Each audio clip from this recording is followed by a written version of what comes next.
Okay, and our next step, which is the tracing of our piece. So I'm going to hold my piece, and I can have it spun any way I want, like however I want to stand it up. I'm going to start on my rough draft, and I'm going to trace this. I'll show you what I mean by trace, and I have to be, again, this is all about precision and accuracy. So I need to trace this, and I'm going to use a pencil. When I trace it, you're going to use a pencil. I'm going to use something a little darker for the video, but you'll use your pencil so that if you have to erase or if you mess up, you can erase. So you're going to hold it down as best you can, tracing ever so slowly, your piece, starting in the center of your paper with your first trace. You start in the very center, or what you assume to be the center, I guess. You don't have to measure it out, but start in the center of your paper, okay? And you're tracing ever so slowly,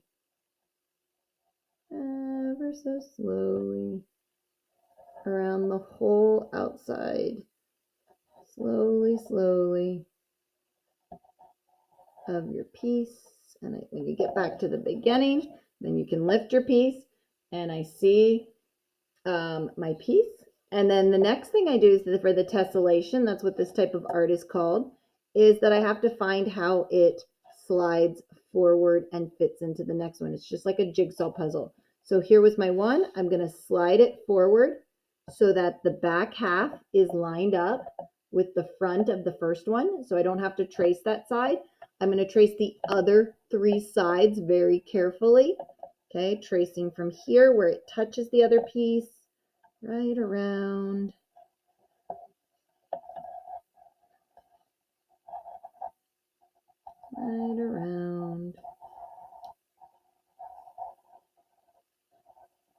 And to where it touches the other one. So there we go. Okay, and you're going to keep tracing this. You should trace it about, you can probably on this small paper. And then when you get to the next row, so you do a whole row across your paper, nice and even, and then you move down below it, and that's a shift downward. So I find where it fits in. And if it goes off my paper like it might, then I just trace what I can see. So when I get to this edge here and I would slide it forward, what I would trace is just the part of my puzzle piece that is still on the paper. So I just trace the portion that would still fit on the paper. So this would be the third one in that row. Okay, and so you're going to trace it out. Try and get at least 3 or 4 full ones, and get probably 8 on your paper total. So 8 probably total on your rough draft, and make sure at least 3 to 4 of them are full. 1, 2, 3 you can probably fit in a row, and 1 down below, at least 4 on your rough draft that are the full shape, and then the others can be going off the edge, but have about 8 traced onto your rough draft. And that is this step, rough draft.